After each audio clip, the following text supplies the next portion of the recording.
En menos de 24 horas fueron asesinados 2 candidatos postulados a las elecciones regionales. Se trata de un ex líder de autodefensa michoacano que optaba a la alcaldía de Yurécuaro. La segunda víctima era aspirante a concejal. Las 2 muertes acuden el proceso que se celebrará el próximo 7 de junio. Carlos del Valle, periodista NTN 24 en México, amplía la información. Carlos, buena tarde.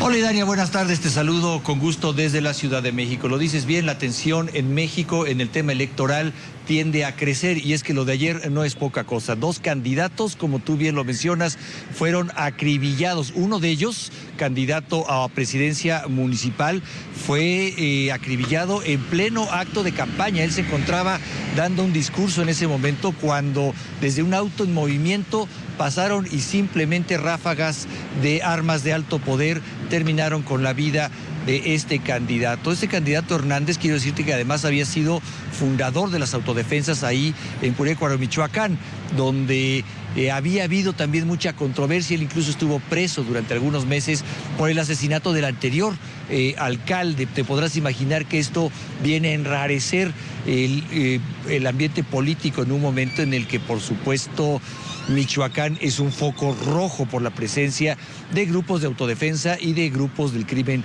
organizado. En otro evento en Tabasco, esto al sur de la República Mexicana, un candidato edil también fue acribillado. No fue poca cosa, 34 tiros le pusieron a este señor, con lo cual queda claro que querían terminar con su vida. Son estos 2 candidatos que fueron asesinados el día de ayer los que ponen en focos rojos la elección del próximo 7 de junio. Una elección, por supuesto, que ha dado mucho que decir. ¿Qué dijo al respecto el día de hoy el presidente del partido de izquierda del que pertenecía el candidato a presidente municipal? Esto es lo que dijo Martí Batres. No solo hemos hecho esta condena, sino que además hemos subrayado la responsabilidad del gobierno federal en esta situación. ¿Por qué? Porque el gobierno federal es el que está responsabilizado, 1, de la seguridad general de todos los habitantes del país. 2, de aquellas cuestiones que tienen que ver con los delitos federales, como es el caso de Michoacán, donde el problema de Michoacán tiene que ver con el crimen organizado que constituye un delito federal. Y 3, también por otra parte, queremos señalar que el gobierno de Enrique Peña Nieto se fue a meter a Michoacán, nombró un comisionado especial, dijeron que iban a poner orden y lo único que ocasionaron fueron más problemas. Sigue funcionando el crimen organizado en Michoacán. Entonces tiene una responsabilidad el gobierno federal en lo que ha ocurrido en este hecho, en el asesinato de nuestro candidato. Y bueno, Nadia, esta es alguna de las reacciones que se han dado. Por supuesto, las autoridades electorales del Instituto Nacional Electoral han decretado en máxima alerta a todas las autoridades electorales del país y también le han pedido a las fuerzas policíacas que hagan un esfuerzo enorme por mantener al crimen organizado fuera del proceso electoral que se dará tan solo en 3 semanas. Un proceso electoral que cada vez, como tú bien lo has dicho, se convierte en algo violento en México. Por supuesto, NTN estará pendiente minuto a minuto de lo que vaya sucediendo en torno a este proceso electoral, Idania, y regresamos contigo al estudio. Gracias a Carlos del Valle. Quiero saludar a esta hora al expresidente de México, Vicente Fox, quien nos atiende desde Guanajuato. Presidente, buena tarde. Gracias por estos minutos para NTN 24. Muy buenas tardes aquí desde Centro Fox, una fundación biblioteca presidencial dedicada al liderazgo, dedicada a atender a los pobres y con mucho éxito. Presidente, en México se aproxima un proceso electoral el próximo mes de junio, un proceso electoral que pareciera estar marcado por la violencia. Hoy se amanece con la noticia del asesinato de 2 candidatos, hay otro secuestrados. ¿Qué garantías debe proporcionar el Estado para la realización de estas elecciones? Bueno, yo creo que efectivamente estamos ya inmersos, ya el proceso electoral va muy adelantado, falta mes y medio para terminar, todos los candidatos en marcha. Se necesita verísimo que los propios partidos políticos elijan bien a sus candidatos, gente con reconocimiento ciudadano, gente con honradez y con un récord certificado, que no es el caso. Hay partidos que se buscan al más popular con tal de ganar votos y no cuidan estos aspectos. Yo no quiero señalar a nadie, pero lo que tú dices de estos candidatos sacrificados, si tú ves su historial y su récord, está bastante complicado atrás. Entonces, primera aportación para procesos pacíficos, civilizados, son los partidos políticos. Segundo, los propios candidatos se pegan hasta con el sartén. Necesitamos que los propios candidatos sean más respetuosos con los opositores, sean más respetuosos con el proceso electoral. Este juego perverso se da en las elecciones y creo que me gustaría hacer un llamado a que se termine eso, porque no es la manera de ganar una candidatura. Tercero, la autoridad electoral, que debe ser un árbitro justo. Hay muchas decisiones que han tomado que son cuestionadas, entonces la autoridad tiene que actuar con absoluta honradez, transparencia, integridad y justicia, que sea verdaderamente justo con todos, porque no hay mucha conformación en ese sentido. Y por último, la autoridad de seguridad, lo que es ya el gobierno, tiene que garantizar efectivamente que la tranquilidad regrese al país. Hay pues mucho que hacer. Las elecciones siempre son peleadas, siempre son muy combativos los candidatos, pero hay un límite que debe de marcarse con claridad y debe de cumplirse. Presidente Fox, Felipe Calderón fue criticado sobre todo por miembros del gobierno actual por su guerra contra el crimen organizado. Sin embargo, hay sectores que piensan que el presidente Peña Nieto de alguna manera ha aflojado y que el país en algún momento se le va de las manos.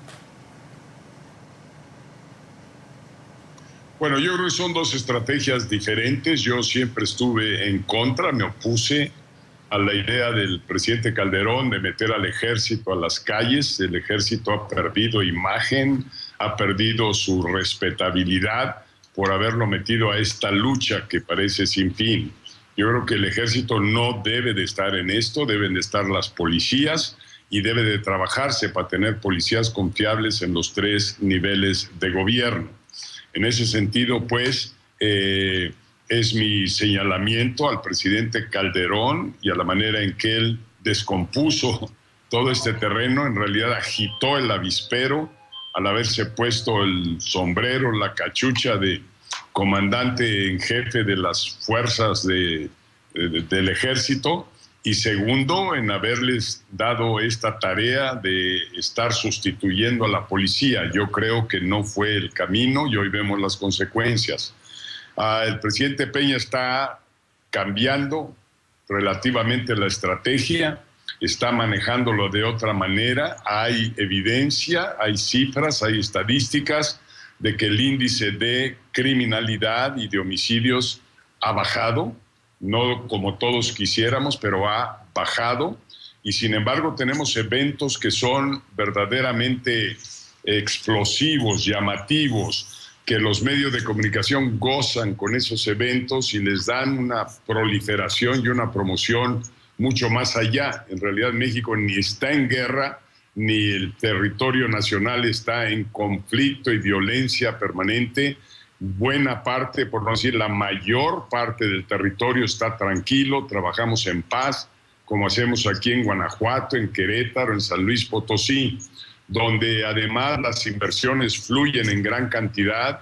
Solo para el conocimiento de ustedes, en los últimos 5 años, aquí en esta parte del Bajío, en el estado de Guanajuato, han llegado 6 plantas manufactureras de automóviles a un estado de apenas 5,5 millones de habitantes.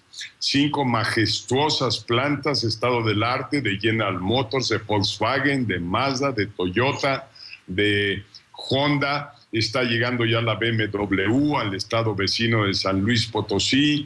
La Ford Motor Company acaba de anunciar una inversión de $1,500 millones.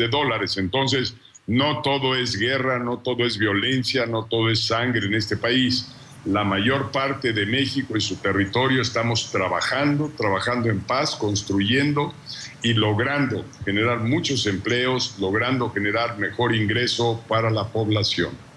Presidente, quiero revisar con usted en los minutos que nos ha concedido, sé que no son muchos, dos países que son noticia y dos aspectos importantes. El primero, Colombia y el proceso de paz, donde el centro del debate en este momento lo ocupa la discusión sobre la justicia alternativa, si pagan o no cárcel quienes han cometido crímenes de lesa humanidad. Bueno, yo creo que el caso de Colombia va saliendo gradualmente, paso a paso, de una situación muy conflictiva. Hoy Colombia tiene una de las mayores tasas de crecimiento económico de Latinoamérica, lo que es muy loable, y ciertamente toda guerra, todo conflicto, todo problema como el que existió en Colombia debe de llegar a su término. Yo reconozco la perseverancia del presidente Santos, la perseverancia del pueblo de Colombia de avanzar hacia una paz en armonía, porque las personas y los seres humanos solo damos nuestro mejor rendimiento, solo logramos las cosas grandes que nos proponemos en escenarios de paz, de tranquilidad y de armonía. Así que Colombia va en este camino y yo espero que pronto se consolide. Sobre los crímenes de lesa humanidad, hay muchos criterios para que hay afortunadamente tribunales e instituciones a nivel global que tienen que ver con este tema y que buscan siempre hacer justicia y siempre castigar cuando hay este tipo de crímenes. Solo que, igual que cualquier otro crimen, tiene que pasar por un proceso que documente, que establezca con claridad la comisión de ese crimen de lesa humanidad y con base en eso el castigo adecuado y proporcional. Así es de que creo que el globo, el mundo, tiene instituciones para atender estos temas, son muy activas y mi deseo es que sigan y continúen, porque en la humanidad, el mundo, no podemos soportar gorilas, no podemos soportar gente atrabancada que quiere hacerse justicia por propia mano, no podemos tolerar más en un mundo con tendencia democrática gorilas autoritarios que hacen justicia por propia mano, que reprimen, que violan derechos humanos. Todo eso tiene que ser detenido y estas instituciones son las encargadas de hacerlo. Presidente Fox, usted en reiteradas ocasiones se ha referido a Venezuela. Ha dicho que va por mal camino. Los venezolanos finalmente buscan libertad, democracia, transparencia y pareciera que eso es lo que no pueden lograr. Te doy toda la razón y se la doy al pueblo de Venezuela. Es criminal, es terrible que se tenga un gobierno represor, que tenga jóvenes en la cárcel porque osaron hablar con libertad, hablar con la verdad, que osan luchar en su país para evitar este gobierno autoritario, este gobierno troglodita que simple y sencillamente ve por sus intereses y no ve los intereses del pueblo. Han materialmente, físicamente, realmente destruido a la economía venezolana, han destruido las oportunidades que genera el petróleo y la energía, han destruido el sistema de manufactura y de empresa, han destruido todo en aras de un populismo y una demagogia intolerable. Yo no sé por qué son tan trasnochados este señor Maduro, cómo fue trasnochado el señor Chávez, que pretenden establecer y forzar a todo el mundo al pensar en esa mafufada, esa fumada de marihuana del socialismo del siglo XXI. Ya nadie se traga eso. Hoy el mundo entero sabe que hay que trabajar con una economía de mercados, sabe que hay que vivir en libertad y en democracia, sabe que hay que respetar derechos humanos, sabe que no se puede llevar a la cárcel a quien piensa diferente a nosotros. Es muy desafortunado. Yo estoy con el pueblo de Venezuela, estoy con los jóvenes venezolanos, Estoy con todos los venezolanos que tristemente han tenido que dejar su país, y esta noche negra se tiene que acabar pronto porque la democracia volverá a reinar en Venezuela. Presidente Fox, el expresidente del gobierno español, Felipe González, ha señalado que llegará a Venezuela en los próximos días. Hoy el Ministerio de Relaciones Exteriores ha dicho que no será bienvenido, y ya anteriormente la Asamblea Nacional lo había declarado persona non grata. Parte de tontería en tontería, de tarugada en tarugada, de pendejada en pendejada, como decimos acá. Cada vez se hunde más Maduro, no tiene ni remotamente el liderazgo de Chávez, no tiene ningún derecho de utilizar el nombre y al pueblo de Venezuela para cerrar la entrada a un personaje de la calidad, del éxito que es Felipe González. Mi estimado Felipe, estoy contigo, qué bueno que vas para allá y qué malo que estas gentes reaccionen de esa manera. Felipe es un demócrata, Felipe supo llevar las riendas de un país con enorme éxito, Felipe es un ciudadano líder en el mundo, que ya quisiéramos muchos más de esos. Así de que esto nos muestra la torpeza de este señor Maduro, con las tonterías que dice y que repite todos los días. ¡Ah, qué triste para el pueblo de Venezuela! El mundo entero estamos con estos jóvenes, el mundo entero queremos un Venezuela a la altura de la democracia, a la altura de la libertad, a la altura del respeto a los derechos humanos. Ánimo, Felipe, estamos contigo. Es el expresidente de México, Vicente Fox. Muchísimas gracias por estos minutos, presidente, por estar con nosotros. Que te vaya muy bien, suerte, un saludo cariñoso a todo Venezuela, a sus gentes. Estamos con ustedes y esta lucha se va a ganar porque estamos en el lado correcto, en el lado de la democracia, en el lado de la economía de mercado, en el lado del respeto a derechos humanos. Ánimo, Puebla de Venezuela, ánimo, gentes de Venezuela que están en el exterior, sumémonos en una sola voz y trabajemos por un Venezuela libre y democrático.